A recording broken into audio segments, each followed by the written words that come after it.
आज आज के अपने इस टॉपिक में हम लोग सेल डिवीजन को थोड़ा डिस्कस करेंगे। इसका हम ओवरव्यू समझेंगे।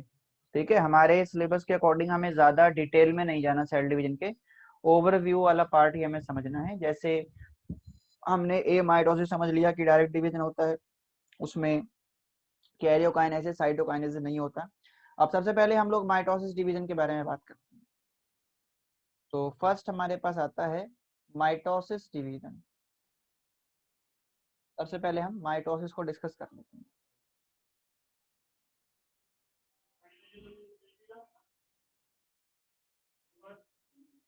देखिए, माइटोसिस में हमने लास्ट क्लास में एक बात समझी थी कि इसमें जो नंबर है क्रोमोसोम का वो सेम रहता है जितना उसकी पेरेंट सेल में है। तो इसमें बोल सकते हैं द नंबर ऑफ क्रोमोसोम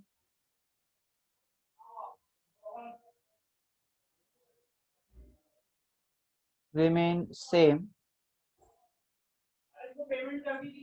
इन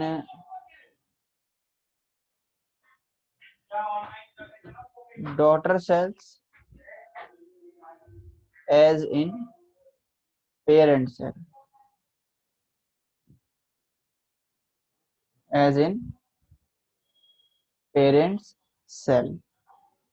ठीक है, और इसको क्या बोल सकते हैं हम? Also called equational division. इसे इक्वेशनल डिवीजन भी बोलते हैं या इसको माइटोटिक डिवीजन भी कहा जाता है। ठीक है, और ये कहाँ होता है? ये होता है सभी सोमेटिक सेल में होगा और जर्म सेल में भी होगा, नंबर ऑफ सेल को इंक्रीज करने के लिए। It is takes place in all somatic cell and germ cell for increase in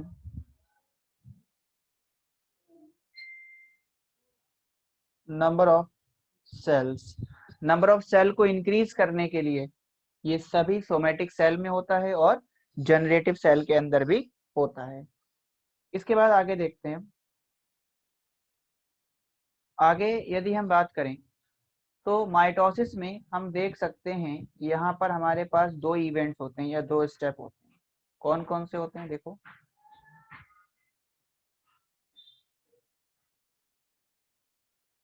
mitosis complete in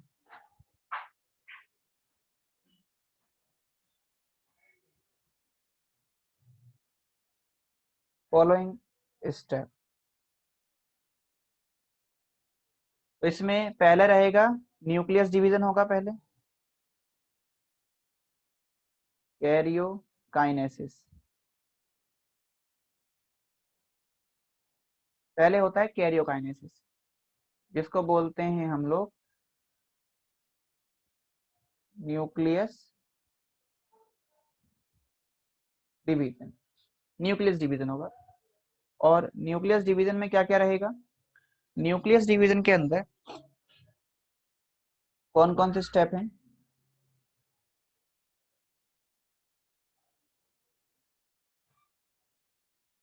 it is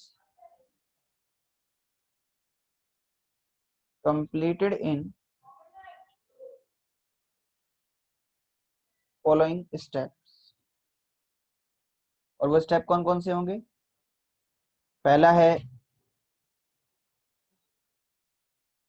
prophase, दूसरा होगा मेटाफेज, तीसरा होगा एनाफेज, चौथा होगा टेलोफेज। ठीक है, और कैरियोकाइनेसिस के बाद अगला जो इवेंट होगा इसके अंदर फिर होगा साइटोकाइनेसिस। इसका मतलब होता है डिवीजन ऑफ साइटोप्लाज्म। ये एनिमल और प्लांट सेल में अलग अलग तरीके से होता है। तो in animal cell by construction of cytoplasm, animal cell में ये साइटोप्लाज्म या प्लाज्मा मेम्ब्रेन के कंस्ट्रक्शन से होता है। और प्लांट में कैसे होता है? इन प्लांट सेल ये होता है बाय, प्लांट सेल में कैसे होगा ये? इन प्लांट सेल ये होता है by cell plate formation. Plant में सेल प्लेट बनती है जिससे एक से दो सेल बन जाती है। तो ये हो गया आपका माइटोसिस डिवीजन। ठीक है जी, इसे नोट कर लें। और इसके बाद हम बात करेंगे मियोसिस डिवीजन के बारे में।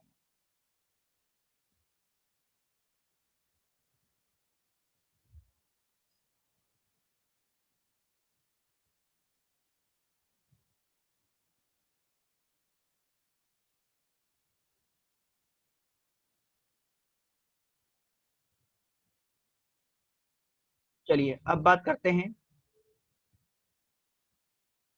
मियोसिस डिवीजन की।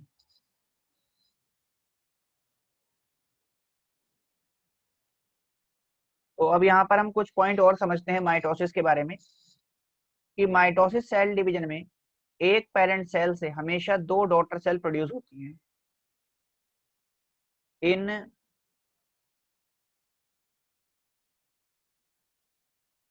Mitosis division to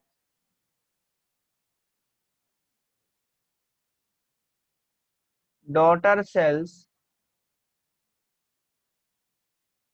are produce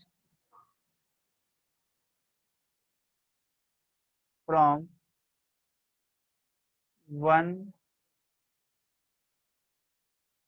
one parent cell. एक पेरेंट सेल से दो डॉटर सेल प्रोड्यूस होती हैं माइटोसिस डिवीजन के अंदर। ठीक है जी, तो ये हमने माइटोसिस डिवीजन की बात कर ली। अब हम माइटोसिस के बाद अगले डिवीजन की तरफ चलते हैं जो कि है मियोसिस डिवीजन। तो नेक्स्ट हमारे पास आता है मियोसिस डिवीजन। मियोसिस डिवीजन में जो नंबर ऑफ क्रोमोसोम है वो हाफ हो जाते हैं जितने उनकी पेरेंट सेल के अंदर हैं। In this the number of chromosome become half in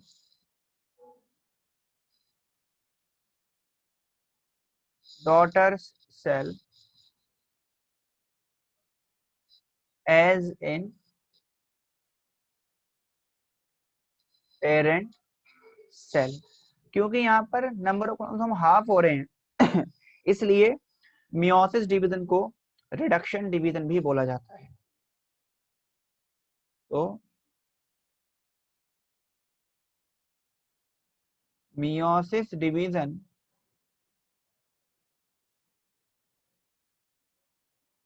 also called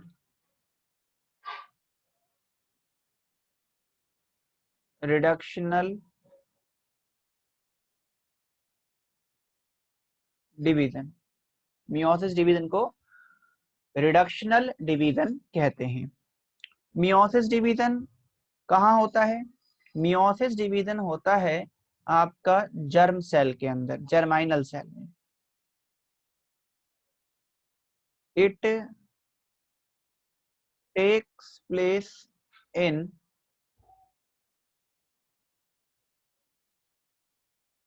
germinal cell to produce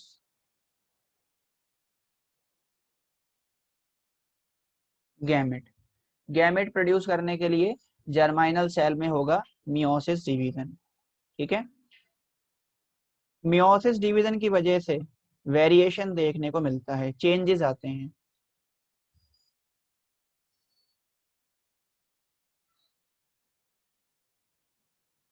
variation takes place due to meiosis division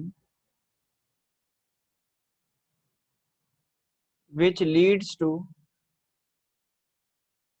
evolution।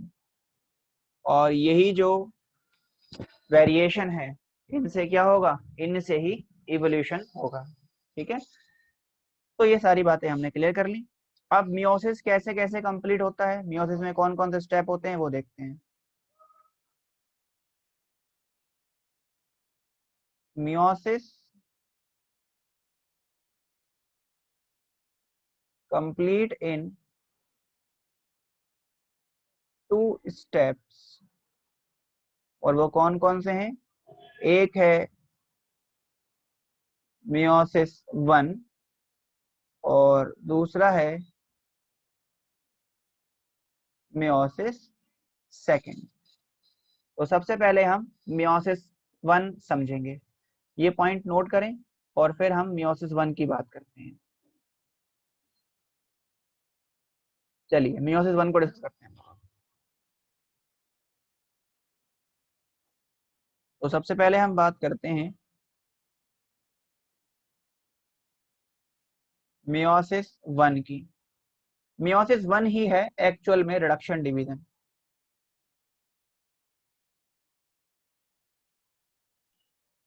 So meiosis 1 की अगर बात करें तो मियोसिस 1 क्या है, it is actual reduction division. Actual में meiosis 1 है reduction division, क्योंकि इसमें क्या होता है, in this chromosomes number become half। इसमें क्रोमोसोम नंबर हाफ हो जाते हैं, मियोसिस 1 में होते हैं, और इसके 2 स्टेप होंगे।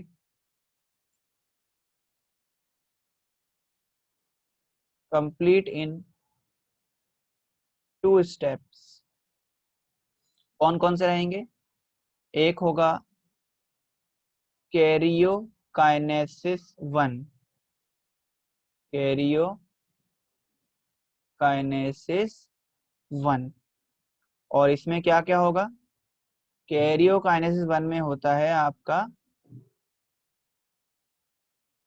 प्रोफेज 1। प्रोफेज 1 में फिर 5 स्टेप आते हैं। एक आता है लिप्टोटीन, दूसरा है जाइगोटीन, तीसरा है पेकाइटीन, चौथा है डिप्लोटीन, और पांचवा है डायकाइनेसिस। ठीक है, लिप्टोटीन, जाइगोटीन, पेकाइटीन, डिप्लोटीन और डायकाइनेसिस। फिर प्रोफेज 1 के बाद आएगा मेटाफेज 1, उसके बाद आता है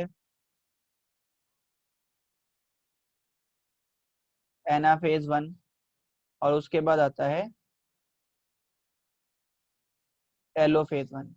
इसमें जो ये वाले इवेंट होते हैं ना, पेकाइटीन स्टेज, इसकी वजह से इस स्टेज में ही वेरिएशन आता है, वेरिएशन होता है। और किस वजह से होता है, due to crossing over. Crossing over का मतलब है, जैसे हमने आपको लास्ट क्लास में क्रोमोसोम बताया था कि क्रोमोसोम में क्रोमेटिड देखे जाते हैं, एक क्रोमोसोम में जो क्रोमेटिड है उसको बोलते हैं सिस्टर क्रोमेटिड। ऐसे 2 क्रोमोसोम आमने सामने आएंगे, और दोनों क्रोमोसोम के जो क्रोमेटिड हैं वो एक दूसरे के साथ उनमें कुछ सब्सटेंस एक्सचेंज हो जाएगा, जिसकी वजह से वेरिएशन आएगा, और उस एक्सचेंज को हम क्रॉसिंग ओवर कहते हैं।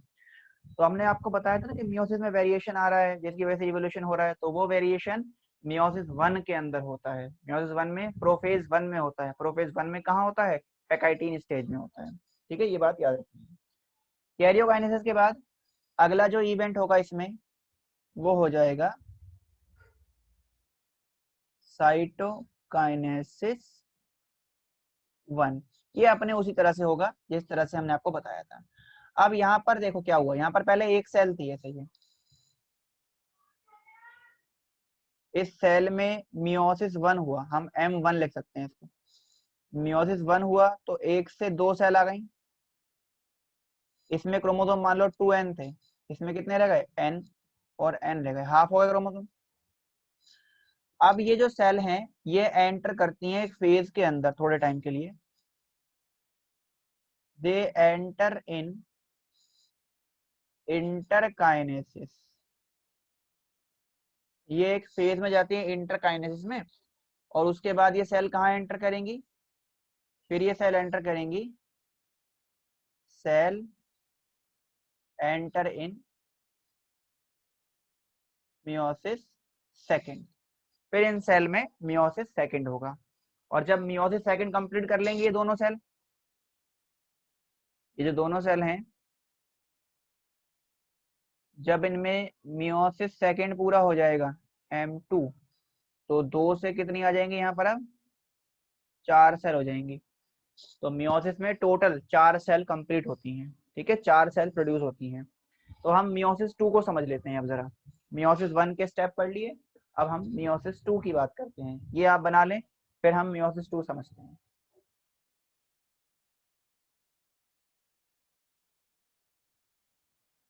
चलिए देखिए, अब बात करते हैं मियोसिस 2 की। जो नेक्स्ट पार्ट है इसका मियोसिस 2, उसको अब हम डिस्कस करते हैं। मियोसिस 1 हमने समझ लिया, अब जरा मियोसिस 2 समझ लेते हैं। मियोसिस सेकंड, मियोसिस सेकंड बिल्कुल माइटोसिस की तरह होता है। तो जस्ट लाइक माइटोसिस, और इसमें क्या होता है? Chromosome number remain same. इसमें क्रोमोसोम नंबर सेम रहता है इन डॉटर सेल्स में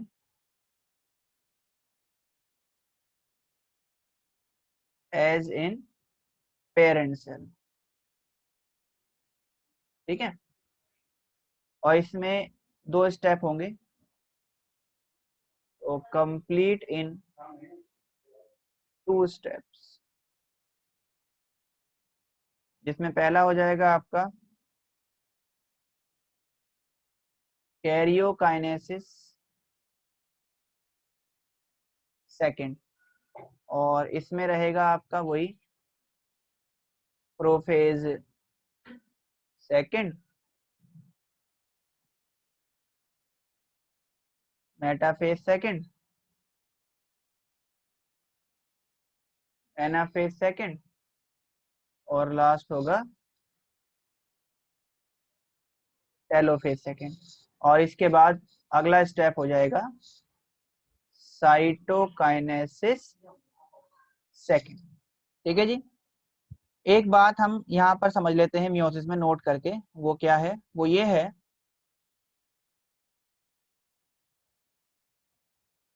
इन meiosis 4 daughter cells are produced from one parent cell। Meiosis में एक पेरेंट सेल से 4 डॉटर सेल प्रोड्यूस होती हैं। तो आज हमने अपना सेल डिवीजन पूरा कंप्लीट कर लिया, इसका सारा ओवरव्यू हमने समझ लिया। ठीक है, तो यहाँ तक हम करके रखेंगे। अगली क्लास में हम लोग नया चैप्टर शुरू करेंगे और वो होगा टिश्यू। तो यहाँ तक पढ़ के रखें, और जो भी डाउट रहे वो डाउट आप लोग पूछ सकते हैं। Thank you so much.